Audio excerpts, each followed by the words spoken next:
title game, with Guerin Catholic winning 64-48 in what was really a physical game. We expect more of the same? Oh, exactly. Both these teams. Pike is athletic and physical.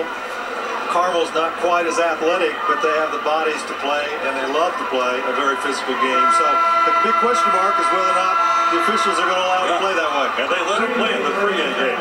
Let's take a look now at the tournament trail. First off, to the Red Devils of Pike. They've only had to beat one ranked team. That was Ben Davis, 14th ranked Ben Davis Giants in the championship game at the Southport Sectional. Then you see what they did the rest of the way last week, winning down in Seymour over Castle, and they did it in good fashion, winning by 20. One of the key players, the coach's son, R.J. Hunter.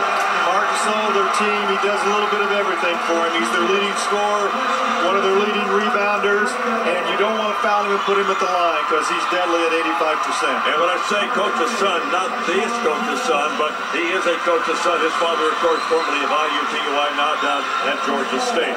For the Carmel Greyhounds, here's how they got here. They had a tough way to go. They had some really good ball clubs. Kokomo, one of the top-ranked teams all year. They beat Elkhart Memorial a week ago in the semi-state by only that 3-point margin. They've got a terrific lineup likewise, and perhaps their key player is this young man, Ben Gardner. Ben Gardner is their point guard. He's a 3-year starter. He takes the ball to the basket, can finish, pitch, and he's the type of player that makes their team really go. They've got a number of guys scoring in double figures, but you kind of focus on Ben because, as Steve points out, he's the one that makes them go.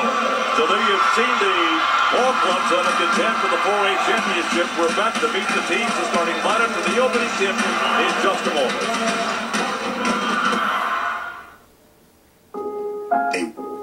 A wintry Friday night. A packed gymnasium in a tight-knit community.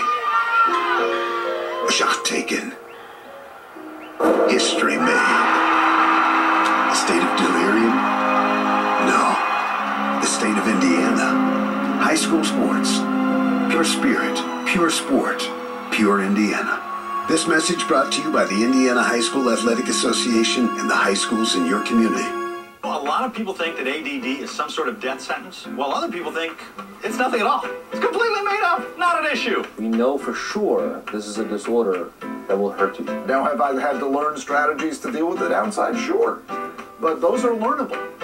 Whereas the upside is not viable or teachable or procurable in any way. But I'm discovering that everything I thought I knew about ADD is wrong.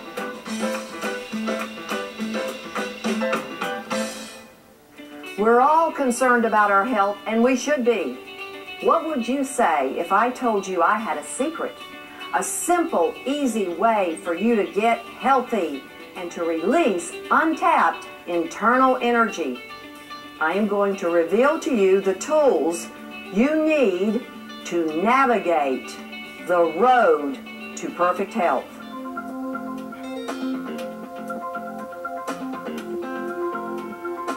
Wendy's way. The 102nd annual IHSAA Boys State Finals tonight are brought to you by Indiana Farm Bureau Insurance. Stop knocking on wood. Methodist Sports Medicine, the orthopedic specialists. Tom Raper RV, the Midwest's #1 RV dealer. And by Wilson, the official game ball of the IHSAA. Scott Gregg, our public address announcer, is introducing the Carmel starting lineup. Here is the Pike Red Devils starting lineup. Brought to you by Tom Raper RVs, Turner, Gordon, Hunter, Alexander, and Rutherford. Steve and I had a chance to watch them in action a week ago. This is a very well-balanced ball club, and if you don't pay attention, they will get you in a hurry. Here's the starting lineup now for the Carmel Greyhounds with Gardner, Bolovitz, Curtis, McRoberts, and Snyder. And Yonda McRoberts is the younger brother of Josh McRoberts, formerly with the Pacers, now playing in the NBA. So there you have it, the starting lineup brought to you by Tom Raper's RV.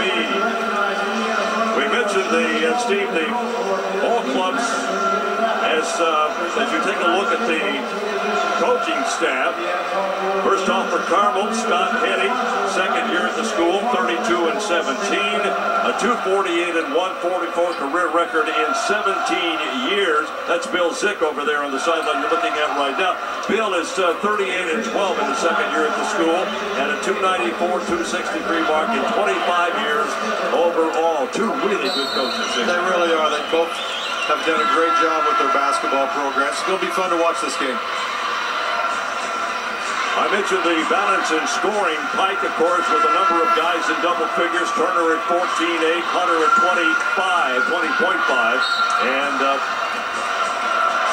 Carmel also, of course, the kind of a ball club that can score a ton of points on you. Well, they have three guys averaging in double figures, too, so it's going to be a good matchup. They got Gardner at 13-2, Michael Bullock at 11-1, and Kurtz at 11-6. Our officials tonight, Michael Eason of Cumberland, Patrick DeMoto of Kokomo, Marcus Depot of Bloomington, the alternate Kevin Brown of Indianapolis. Our game ball presented tonight by Steve Patterson, the quality control coordinator for Indiana Farm Bureau Insurance. The matchup we're going to want to watch in this game is number 11, Sam Curtis guarding number 22 for Pike, R.J. Hunter. Last time they played, Curtis held Hunter to 10 points. So it'll be interesting to see how this matchup plays out on the rematch here. Well, Xavier Turner gets the first couple of points for the Pike Red Devils. They are dressed in the red uniform. They are the visitors on the scoreboard. Carmel, of course, in their home whites. They will try to take the lead. The shot is long, and the rebound comes off into the hands of Warren Gordon, who averages 2.5 rebounds per game. 22 is the young man we were focused on, R.J. Hunter at 6'6", a senior. Father Ron, former coach at IUPUI here in town, not all that far from where we are. Now down at Georgia State. Here's another long shot. Oh, good. White jerseys everywhere inside. Steal off the baseline area. Come off with a rebound. Here comes Carmel again.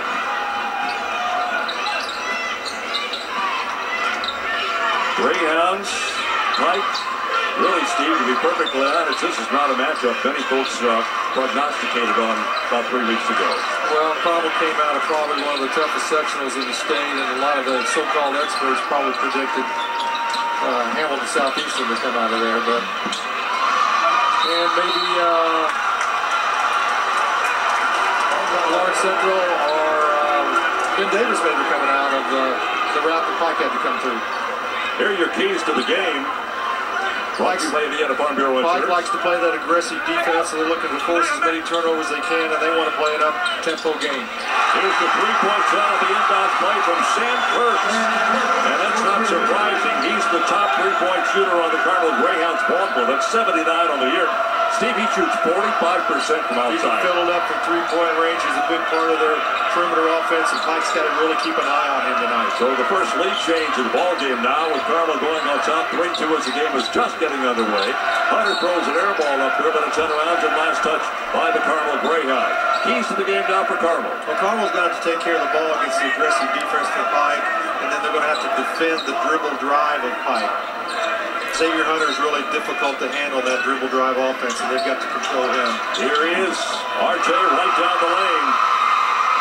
As we mentioned, Steve and I did their semi-state game last week, and they were extremely impressive in their win over Castle by 20 points, 66-46. I get the feeling, Steve Woody, that they can just take you out of your game plan defensively if you're not careful. Well, they've got great quickness.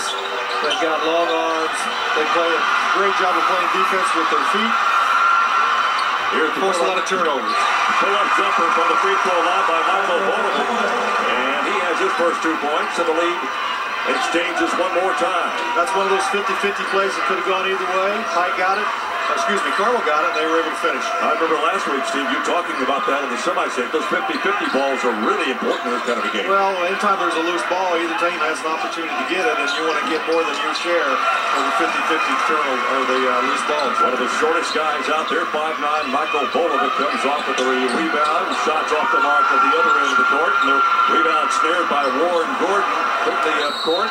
And it'll be knocked out of bounds and stay in the possession now of the Pike Red Devils. The Curtis-Hunter matchup is kind of interesting when you think that Curtis is also their best three-point shooter. You got to worry maybe defensively it's going to wear him out. His shots may not fall. Look at those discrepancy. Points per game for Pike, 74-7 and 57-2 for Carmel. How do you offset that with Carmel? Well, Carmel only gives up 46 points, though. So once again, something's going to have to give here from the 70 that Pike normally gives to the 46 they normally give up, that Carmel normally gives up. So once again, it gets down to the execution of the game plan here. And who does a better job executing their game plan? Yeah, Pike averages 74-7. They give up 63-6. So it really, I guess, it depends, Steve, on which team can control the tempo of the game. Yeah, kind of, if you will, put their pressure, dictate the game, I guess. Right, exactly. You're right. That ball's going to be on Jonte Alexander. And that's the first of the ball game on the 6'4" senior. Here comes Gardner. Pull up right out front. Nice open play. That's his game right there. And then if he can't score, he does a great job of pitching it out to the spot-up shooters. 3-point ball game now for 3-point lead for the Carmel Greyhounds. Beautiful block inside. And here comes Carmel back the other way. They'll circle the wagons and head back outside. McRoberts, who leads the ball club in blocks with 21. The guy that got it, they'll get another one to start right on front. That's Gardner again. Well, right now, Carmel's playing the type of game that they want to see played in this game.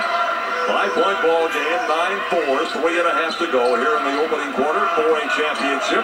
Bankers Life Fieldhouse, downtown Indianapolis. Nice crowd on hand and a foul. Not going to go a walking violation. And we'll get a timeout. 3:24 to go. First quarter of play. Carmel 9, Pike 4. 4A title on the line. The IHSAA Champions Television Network.